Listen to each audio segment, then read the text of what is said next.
रात के ठीक 12:17 हो रहे थे। पूरा इलाका शांत था, इतना शांत कि अगर कोई सुई भी गिर जाए तो उसकी आवाज़ दूर तक सुनाई दे सकती थी। रोहन अपनी बाइक से घर लौट रहा था। सड़क के दोनों तरफ घने पेड़ थे और हल्की हल्की ठंडी हवा चल रही थी। लेकिन उस रात कुछ अजीब होने वाला था। जैसे ही रोहन ने एक पुराने गोल चौराहे के पास बाइक धीमी की, उसे सड़क के बीचों बीच कुछ दिखाई दिया। एक छोटी लड़की सफ़ेद फ्रॉक पहने, बाल उसके चेहरे पर बिखरे हुए थे। वो धीरे धीरे उसके पास गया। बेटा, तुम यहाँ क्या कर रही हो? उसने धीरे से पूछा, लेकिन लड़की ने कोई जवाब नहीं दिया। वो बस घूमती रही। रोहन को थोड़ा डर लगा, लेकिन उसने हिम्मत करके फिर पूछा, तुम्हारी मम्मी पापा कहाँ है? लेकिन इस बार लड़की ने धीरे धीरे घूमना बंद कर दिया। रोहन का दिल तेजी से धड़कने लगा।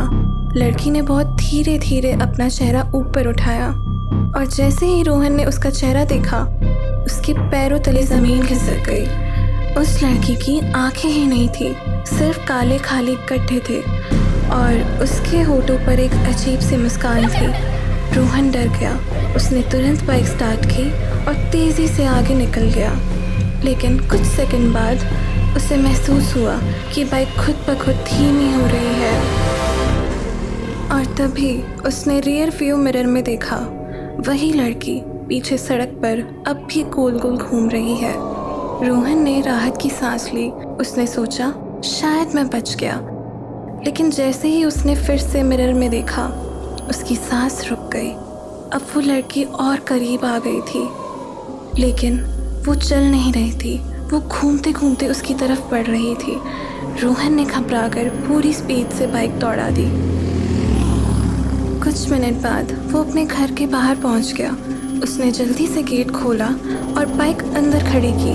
उसका दिल अब भी तेज़ी से धड़क रहा था। वो खुद को समझाने लगा, शायद मेरा वहम था। लेकिन जैसे ही वो घर के अंदर जाने लगा, उसके पीछे से एक धीमी आवाज़ सुनाई दी, भैया, मुझे भी घर चलना है। रोहन का शरीर ठंडा पड़ गया। उसने धीरे धीरे पीछे मुड़कर देखा और जो उसने देखा, उससे उसकी चीख निकल गई। वही लड़की उसके आंगन के बीचों बीच अब भी गोल गोल घूम रही थी। अब उसकी स्पीड बढ़ गई थी। पहले धीरे घूम रही थी, अब बहुत तेज घूम रही थी। अचानक ही लड़की की घूमने की स्पीड और बढ़ गई और उसके आसपास की हवा चक्रवात जैसे घूमने लगी। रोहन हिल भी नहीं पा रहा था। उसके पैर ज़मीन से जैसे चिपक गए थे और धीरे धीरे रोहन का शरीर भी अपने आप घूमने लगा। धीरे, फिर तेज़, फिर बहुत तेज़।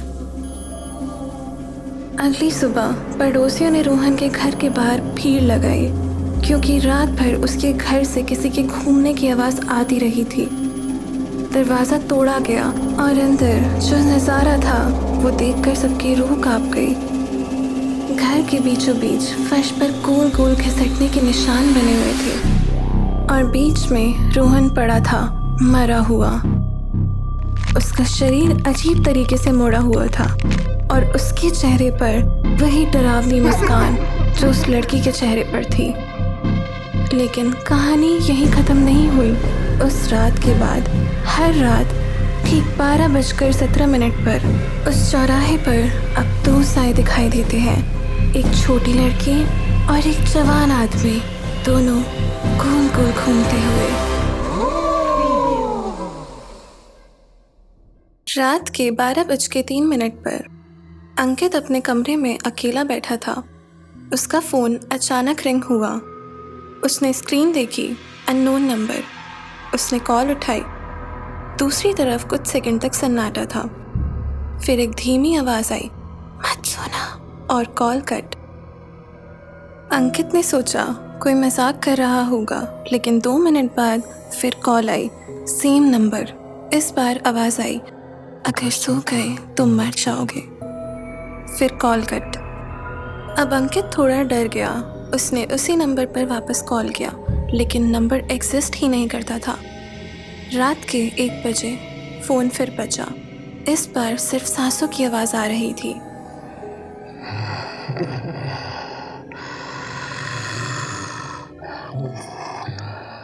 फिर आवाज़ आई, खिड़की मत खोलना, और कॉल कट। अंकित ने धीरे धीरे खिड़की की तरफ देखा।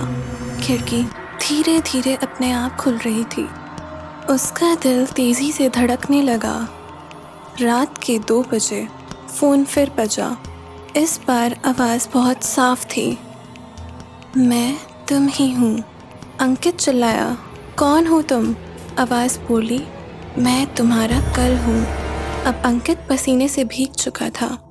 आवाज़ फिर बोली, आज रात तुम मरने वाले हो और मैं तुम्हें बचाने की कोशिश कर रहा हूँ। अंकित ने पूछा, कैसे? आवाज़ बोली, कमरे के पीछे अलमारी के अंदर एक आदमी छिपा है। अंकित का दिल रुक सा गया। वो धीरे धीरे अलमारी के पास गया। उसने दरवाज़ा खोला और अंदर एक आदमी खड़ा था, हाथ में चाकू। उसकी आंखें पूरी तरह काली। अंकित चीखा और पीछे गिर गया। तभी फ़ोन से आखिरी आवाज़ आई, अब देर हो चुकी है। और उसी पल अंकित ने अपने पीछे किसी की सांस महसूस की और फिर एक तेज चीख। फ़ोन ज़मीन पर गिर गया। उसकी स्क्रीन पर लिखा था, कॉल ड्यूरेशन 00 सेकेंड्स, जैसे कोई कॉल हुई ही नहीं थी। अगली सुबह पुलिस को अंकित की लाश मिली। कमरे में कोई नहीं था, सिर्फ फ़ोन की स्क्रीन पर एक मैसेज था, next time pick the call earlier.